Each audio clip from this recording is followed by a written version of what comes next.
আসন্ন বিসিবি নির্বাচনে সরকারি হস্তক্ষেপের অভিযোগ তুলে মনোনয়ন প্রত্যাহার করেছেন তামিম ইকবাল সহ বেশ কয়েকজন ক্লাব সংগঠন ও কাউন্সিলররা। তবে নতুন করে নির্বাচন আয়োজনের দাবি তুলেছেন তারা, আর এই দাবি না মানলে দেশের ক্রিকেট বয়কট করার হুমকি দিয়েছেন ক্লাব মালিকরা।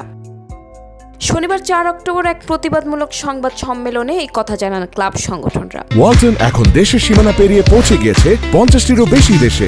ওয়ালটন, ঘরে ঘরে, বিশ্বজুড়ে।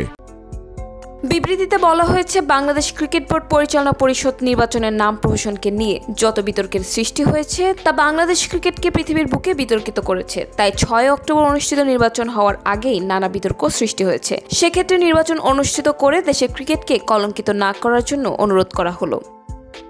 নির্বাচনকে গ্রহণযোগ্য করার জন্য 3টি পরামর্শ দিয়েছেন ক্লাব সংগঠনরা। পাশাপাশি এই 3 দফা দাবি মেনে নেওয়ার জন্য আহ্বানও জানানো হয়েছে। আগামীকাল 5 অক্টোবরের মধ্যে একটি দাবি না মানলে এবং দেশের কোনো ধরনের ক্রিকেটে ক্লাবগুলো আর অংশ নেবে না বলে জানানো হয়েছে। আগামী 6 অক্টোবর বিসিবির নির্বাচন অনুষ্ঠিত হওয়ার কথা রয়েছে। বিসিবির গঠনতন্ত্র অনুসারে পরিচালনা পর্ষদের নির্বাচন মূলত 3টি ক্যাটাগরিতে অনুষ্ঠিত হয়ে থাকে। জেলা ও বিভাগ থেকে 10 জন পরিচালক, ঢাকা, চট্টগ্রাম ও খুলনা বিভাগ থেকে 2 জন এবং বরিশাল, সিলেট, রাজশাহী ও রংপুর থেকে 1 জন করে পরিচালক হবেন। এই ক্যাটাগরিতে মোট কাউন্সিলর হবে 71 জন।